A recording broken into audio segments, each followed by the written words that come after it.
On a crisp autumn morning in October, 19-year-old Emily Carter walked through the gates of Brooksville University, clutching a stack of textbooks against her chest, unaware that this would be the last week of her life.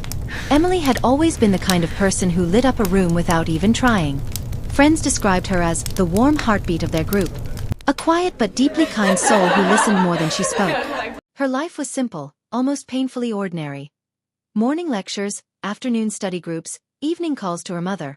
But beneath that normal routine was a young woman slowly rebuilding herself after a painful breakup. She had recently ended a controlling relationship that left her emotionally bruised but determined to start fresh. Her Instagram stories had slowly shifted from cryptic, sad quotes to pictures of sunsets, coffee dates, and college life. Everyone thought she was healing. No one noticed the strange, lingering figure that started appearing at the edge of her world. A hooded man sitting alone near her library, a silent shape behind her dorm at night. She laughed it off when her roommate joked, "You've got a stalker," but deep down, a chill crept into her thoughts whenever she walked alone. She told herself it was nothing. She was tired of being scared. She was tired of letting fear control her life. But fear, as she would soon learn, doesn't disappear just because you stop acknowledging it. It waits. It watches. And sometimes, it walks right beside you. Miles away from the vibrant campus where Emily's life pulsed with quiet hope, Daniel Reeves sat in the dimly lit basement of his childhood home, surrounded by cracked photo frames, stacks of outdated electronics, and the suffocating silence of his own mind. Daniel's life had been fractured long before he ever crossed paths with Emily. Born to a mother who disappeared when he was 6 and a father whose idea of parenting was a drunken fist, Daniel grew up in a house where love was a myth and fear was a daily ritual. Teachers remembered him as the boy who sat at the back of the class, staring blankly at the wall, rarely speaking, often drawing disturbing images in his notebook. Faces with hollow eyes, broken bodies, cages. He dropped out of high school at 16 and drifted between low-paying jobs and online forums where lonely, angry men fed each other's bitterness. Over the years, he developed an unhealthy obsession with control. He followed strangers online, collected their photos, learned their routines, convinced himself he knew them.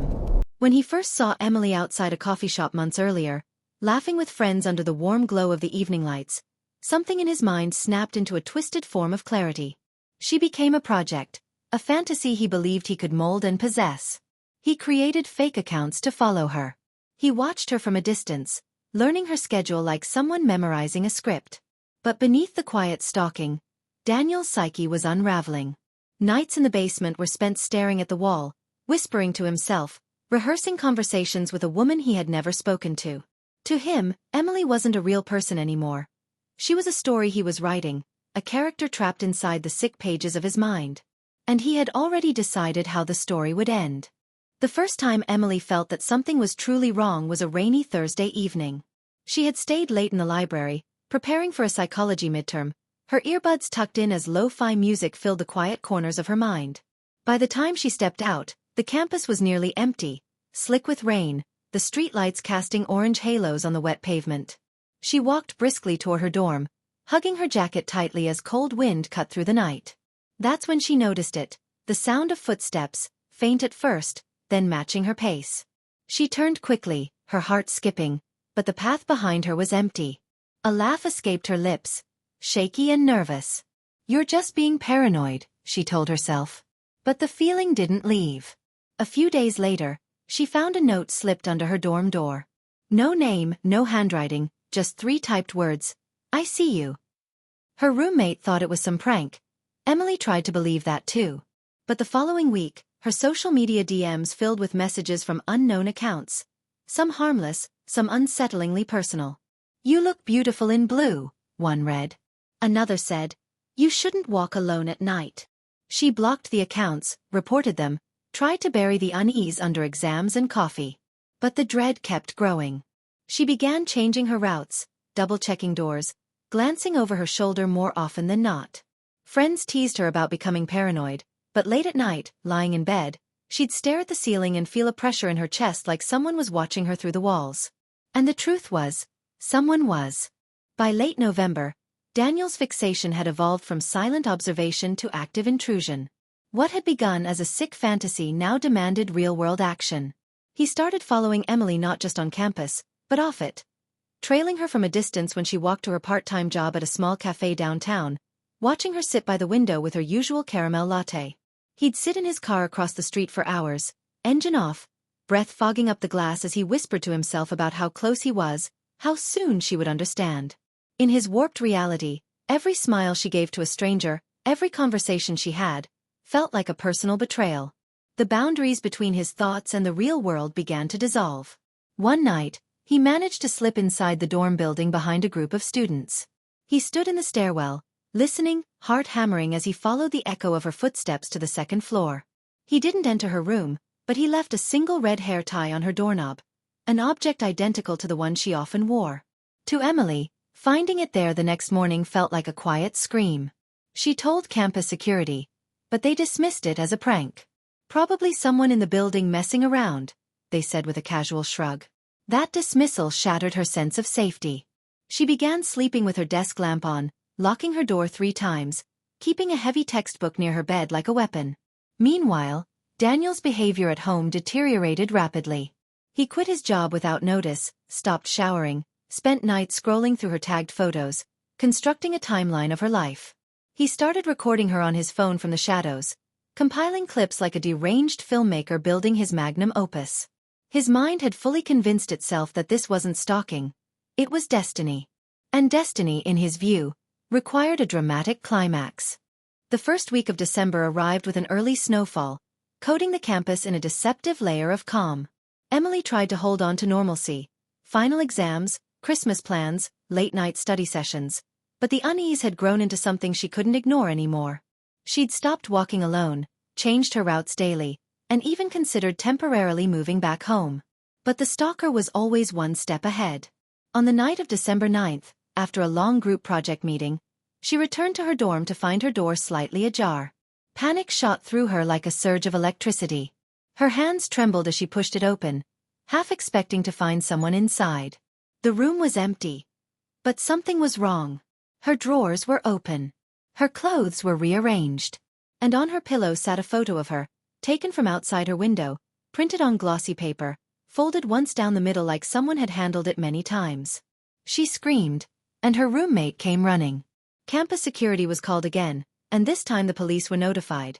But without fingerprints, witnesses, or clear evidence of forced entry, they could only file a report. "Stay vigilant," the officer said. Emily barely slept that night. The next morning, she skipped class and went to the library, desperate to feel surrounded by people. But Daniel was already there, sitting 2 tables away, pretending to read, watching her every move. His obsession had reached a point of no return. He had broken into her private world, and now, in his mind, the story was nearing its final chapter. He started carrying a knife in his coat pocket, rehearsing what he believed would be their final moment. Emily, meanwhile, felt trapped in an invisible cage, screaming for help in a world that wasn't listening closely enough. The night of December 14th began like any other, cold and quiet, with snow drifting in soft spirals across the campus grounds. Students hurried between dorms and libraries, wrapped in scarves and laughter, unaware that in one corner of the campus, a nightmare was about to unfold. Emily had stayed late again, determined to finish her final project before the weekend. The library's tall windows glowed against the dark sky like warm lanterns. Inside, everything felt safe. She was surrounded by people, focused on her laptop, a half-empty coffee cup beside her. But outside, under the skeletal branches of the maple trees, Daniel Reeves watched from his car, his fingers drumming against the steering wheel in a steady, obsessive rhythm. He had been following her all day. He knew her schedule down to the minute. And tonight, he told himself, was the night the story he had built in his mind would finally reach its conclusion. Shortly after midnight, the library began to empty. One by one, the late-night students packed up and headed toward their dorms, their laughter echoing faintly in the frosty air. Emily hesitated, glancing at the time. She didn't want to walk back alone, but she didn't want to bother anyone either. She wrapped her coat tightly and stepped out, the icy air hitting her face like a slap. Her boots crunched against the snow as she crossed the quiet quad. She texted her roommate, "On my way back. Be there in 10. It was a message no one would ever reply to again. Daniel slipped out of his car and followed her at a distance, moving silently through the trees. Every step he took felt rehearsed, as if he had lived this moment 1,000 times in his mind. He wasn't panicking. He wasn't unsure. He was eerily calm, like someone performing the final act of a long-practiced play. Emily felt something, a presence behind her, but when she turned, the path was empty. Her pace quickened. The snow had muffled everything, creating a soundless stage for what was coming. She reached the small alley that led to her dorm building, a shortcut she had taken dozens of times before. The single lamp overhead flickered weakly. As she entered, her phone buzzed with a notification. She glanced down for just a moment. When she looked up again, Daniel was there. A shadow peeled itself away from the darkness. Her breath caught in her throat. For a split second, her mind tried to rationalize it. Maybe it was another student. But the look on his face ended that hope. It wasn't the face of a stranger passing by. It was the face of someone who had been waiting. Emily turned to run, but Daniel moved faster. What followed wasn't loud or cinematic. It was terrifyingly quiet. A struggle in the snow. A stifled scream. A phone slipping from trembling fingers and disappearing into the white. Campus security didn't hear. No passing students saw. The world, for those few minutes, shrank to two people in an alley, one fighting to escape, the other determined to end a fantasy he had mistaken for reality. And then, silence. Daniel didn't stay long. He didn't drag her away or try to hide. He stood over what he had done with a strange, blank expression, as if the ending of his story hadn't given him the satisfaction he imagined. Then he walked away through the snow, vanishing like a ghost. The alley lay still. Emily's phone screen flickered weakly in the snow, the last message glowing, "On my way back. Be there in 10. It wasn't until 4 a.m. that her roommate, unable to sleep, realized something was wrong. She called. Texted. No response. She alerted campus security. A search began at dawn, with officers and students combing the path she usually took. The alley was discovered just after sunrise, when a janitor noticed the dropped phone. By then, the crime scene was already dusted with new snow, erasing crucial evidence like time erases footprints. For the first time, the entire campus felt the weight of what Emily had felt for weeks, the sense of being watched by something dangerous hiding in plain sight. The case quickly escalated. Local police were brought in. News crews gathered at the university gates. Students huddled in groups, whispering theories, trying to understand how something so horrific could happen in a place that felt so safe. For Daniel, the act hadn't brought closure. It had only opened a deeper fracture in his unstable mind. He went home, locked himself in his basement, and stared at the walls as if waiting for the next chapter to write itself. But real life wasn't like the fantasies he'd created. Real life had consequences. And the investigation was just beginning. The investigation began in the gray hours of the morning, when campus police expanded their search perimeter and the Brooksville City Police Department formally took over. Detective Laura Mendez, a seasoned investigator known for her meticulous attention to detail, arrived at the campus just after sunrise. Her boots crunched over the thin crust of snow as she approached the alley, hands tucked into her wool coat. She paused for a long moment, taking in the stillness, the phone half buried near a lamppost, the faint disturbance in the snow that hinted at a struggle. She had worked dozens of assault and homicide cases, but something about this scene unsettled her. The eeriness of the setting, the way the snow had tried to erase the truth overnight. Mendez immediately ordered a forensics team to sweep the area. Every flake of snow, every footprint, every piece of debris was documented. But as they feared, the storm that had moved in during the night had covered critical evidence. Security cameras in that section of campus were outdated and half of them were non-functional. The one working camera at the library exit captured Emily walking out alone, sending a text at 12:04 a.m., then turning toward the alley. The next camera, positioned near the dorm entrance, never captured her arrival. Somewhere between those two cameras, she had disappeared. Emily's disappearance shook the campus to its core. Vigils were planned within hours. Posters with her smiling face were taped to every wall. Friends described her last known movements, police traced her digital footprint, and social media lit up with speculation.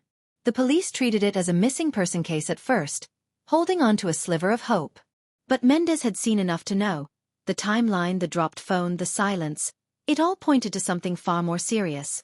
By the second day, investigators began interviewing everyone who might have crossed paths with her that night. Library staff, late-night students, cafe workers, dorm residents. One witness, a graduate student pulling an all-nighter, mentioned seeing a tall guy in a dark hoodie, lingering near the library entrance long after most people had left. Another student recalled a car parked near the trees almost every evening for the past few weeks. These small fragments of testimony began forming a pattern. The twist came when the tech team recovered a partial security clip from a campus maintenance camera located further down the street. The footage, grainy but usable, showed a shadowy figure following Emily from a distance. He moved with chilling patience, staying just far enough back to avoid detection. At one point, he paused under a tree as she walked toward the alley, his posture stiff and deliberate. Though his face wasn't clearly visible, his body language was distinct, as if he knew exactly what he was doing. Then, almost by accident, the investigation cracked open wider. Emily's roommate, scrolling through social media in a sleepless daze, noticed a suspicious account that had been liking and commenting on Emily's photos for months.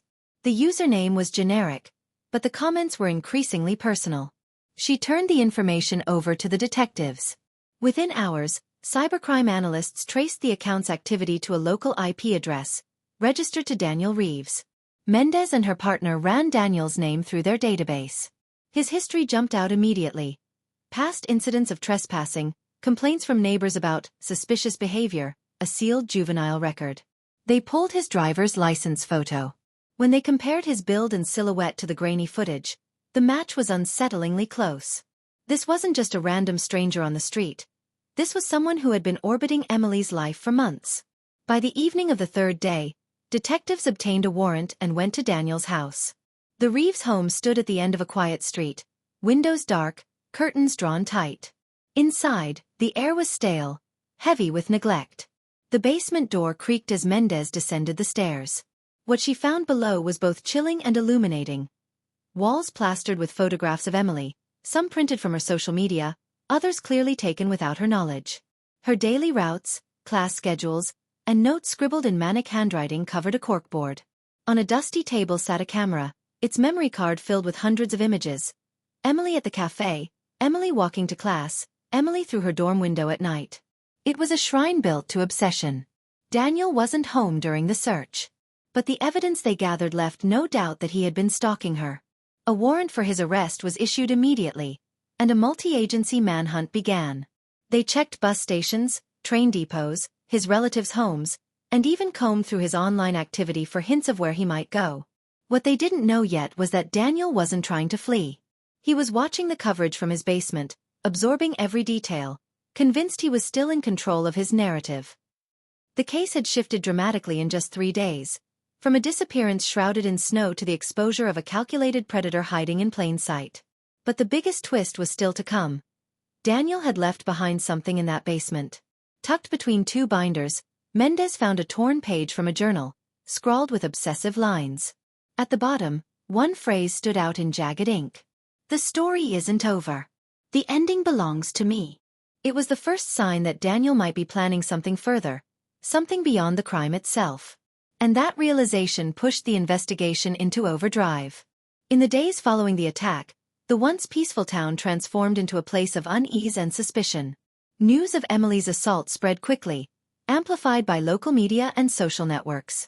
Her face appeared on every television, every newspaper, and every phone screen. The community was horrified. Police set up roadblocks, checkpoints, and urged residents to stay indoors at night. Daniel, however, had vanished. For detectives, this wasn't entirely unexpected. People like Daniel, meticulous, obsessive, and methodical, rarely stayed around after their crimes. They planned their escape routes almost as carefully as their attacks. But what they didn't anticipate was just how deeply Daniel had embedded himself into Emily's world long before the attack.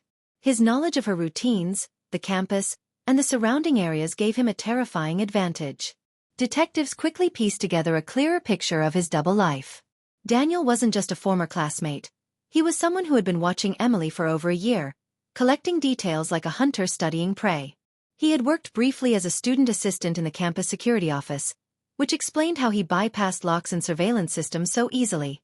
He had maps of the university tunnels, night patrol schedules, and even a list of local Airbnb rentals that didn't require strict ID checks. Within 48 hours, the manhunt officially began.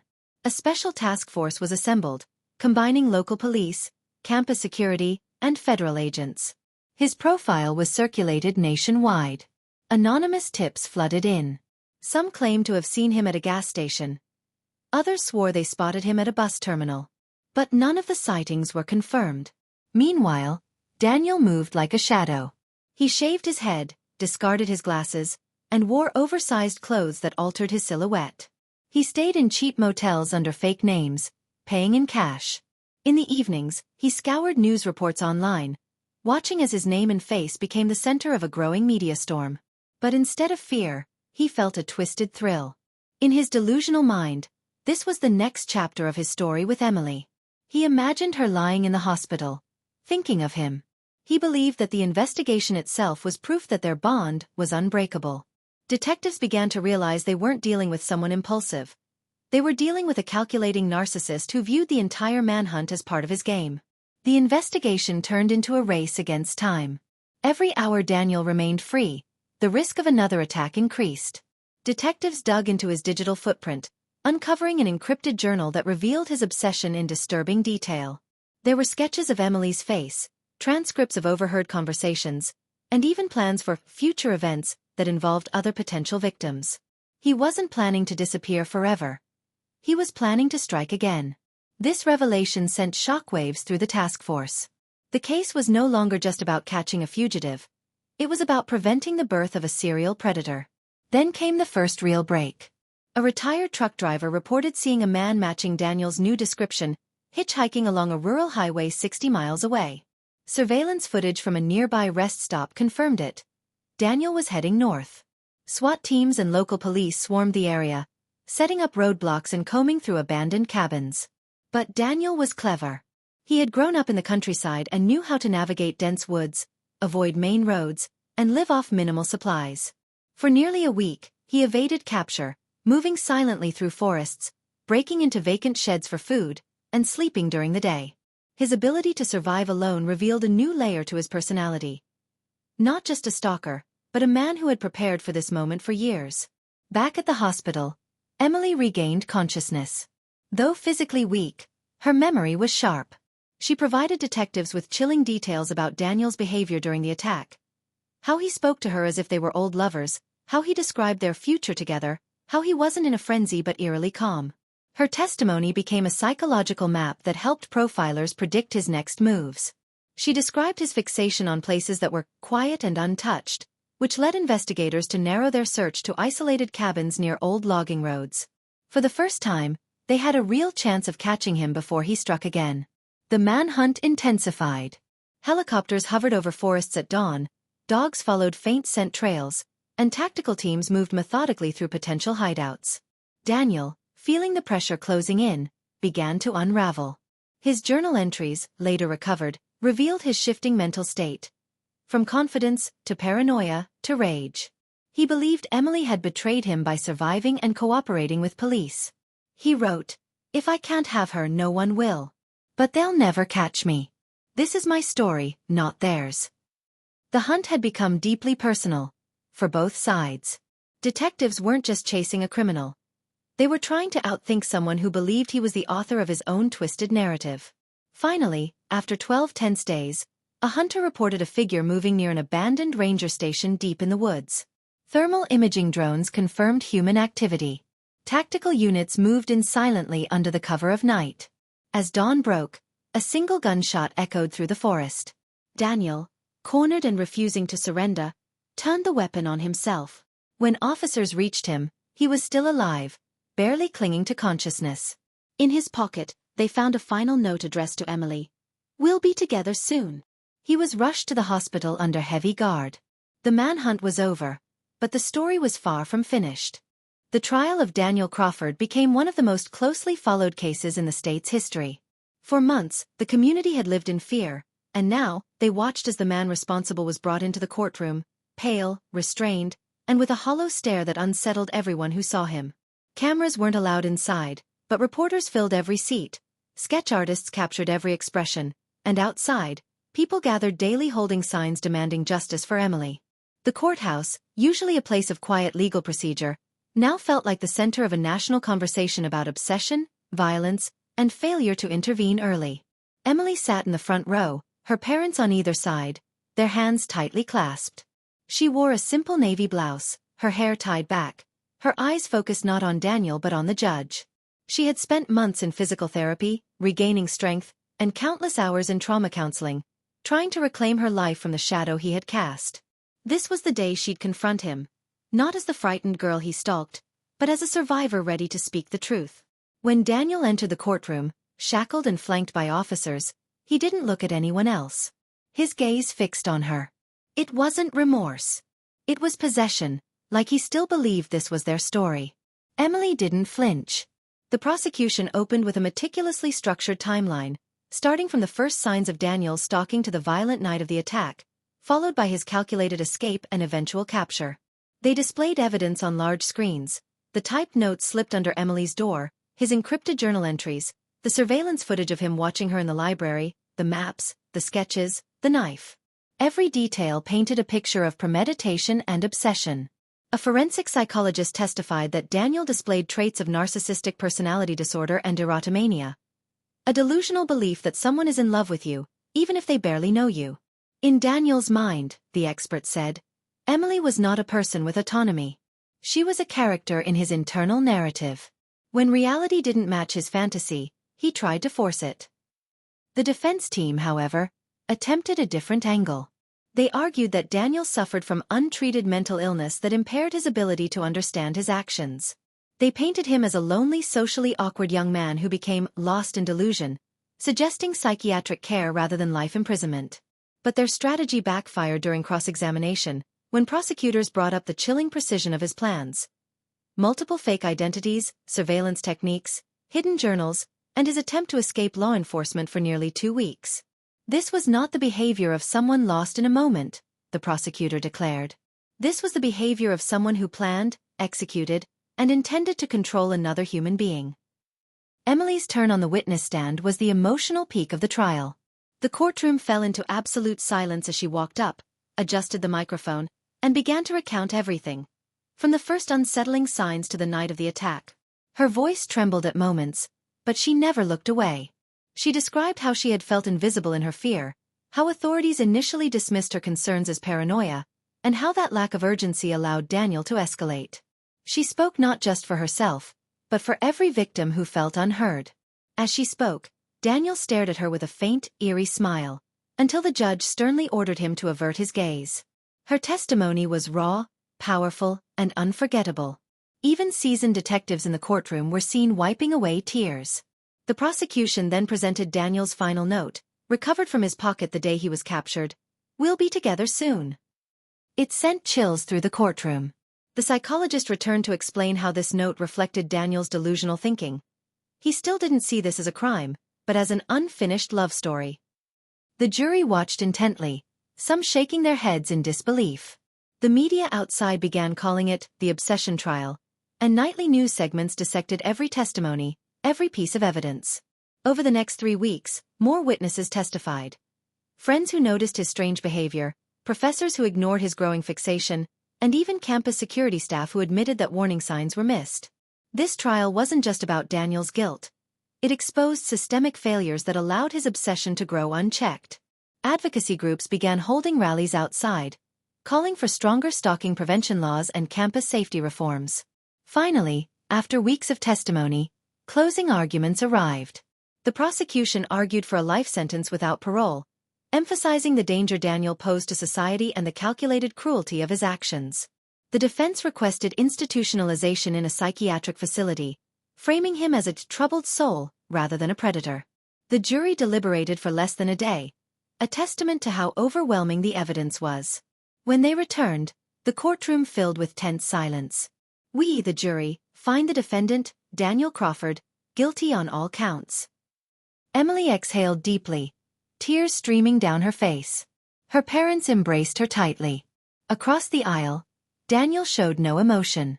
He simply stared at the floor, as if the verdict belonged to someone else's story.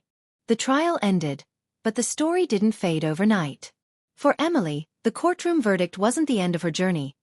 It was the beginning of a long, difficult path toward reclaiming her sense of safety and identity. In the months following Daniel's sentencing, she moved out of the town where everything happened. Her family relocated with her temporarily, giving her the space to heal away from the streets, classrooms, and dormitories that were once filled with memories now tainted by fear. Therapy became a constant part of her life. In those sessions, she confronted not only the trauma of the attack but the months of stalking that preceded it. The night she felt watched, the ignored warnings, and the feeling of being trapped in a narrative she hadn't chosen. Progress came slowly, in uneven steps. Some days she walked confidently through crowded streets. Other days, the sound of unexpected footsteps behind her made her heart race. But she kept going. Her story sparked widespread conversations on campuses across the country. Universities began re-evaluating their security protocols, installing better surveillance systems, and creating anonymous reporting tools for stalking and harassment. Advocacy groups used her case as a rallying point for legislative reform. A new state law was passed, increasing penalties for stalking and mandating earlier intervention by law enforcement when credible reports were made. Emily's testimony before lawmakers, calm, measured, but emotionally resonant, became one of the most replayed clips on local news that year. She didn't set out to become an activist, but she understood the power of her survival.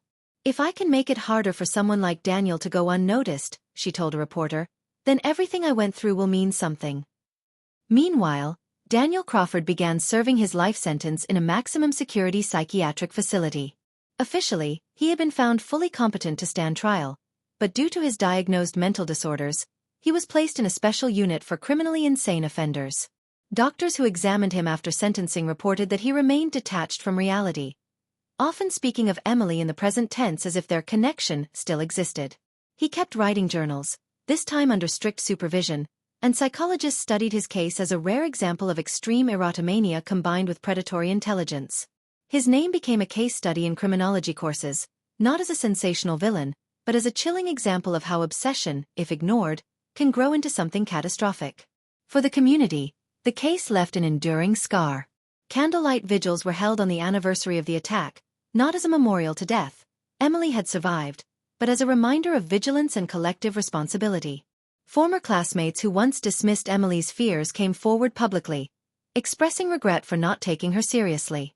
Several young women shared their own stories of stalking, emboldened by Emily's courage. Slowly, the silence that allowed Daniel to thrive was being replaced by a culture of awareness and action. Emily returned to university 2 years later, this time in a different city. She finished her psychology degree with honors, focusing her thesis on the psychological impact of prolonged stalking. Her professors described her as thoughtful, resilient, and deeply empathetic.